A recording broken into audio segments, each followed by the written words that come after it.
5 राज्यांमध्ये विधानसभा निवडणुकीच्या प्रचारानं वेग घेतलाय।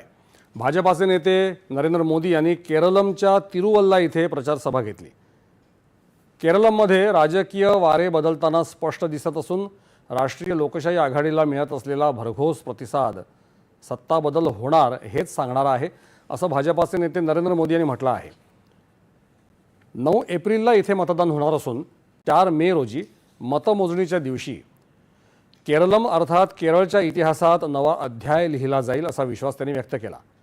LDF सरकार आपल्या शेवटच्या घटका मोजत असल्याचं त्यांनी म्हटलंय। संध्याकाळी तिरुवनंतपुरममध्ये पंतप्रधानांचा रोड शो होणार आहे। तसंच नरेंद्र मोदी NDAच्या उमेदवारांनाही भेटतील।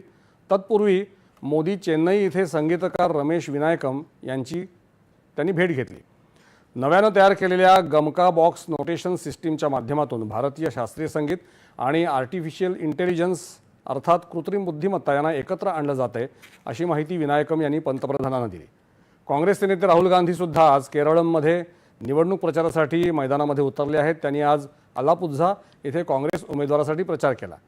केंद्रीय मंत्री आणि ज्येष्ठ भाजपा नेते अमित शहा यांनी आसाममध्ये अनेक ठिकाणी प्रचार सभांना संबोधित केलं। केरळमध्ये स्त्री शक्तीला अधिक मजबूत करत आहोत असा संकल्प त्यांनी जाहीर केला।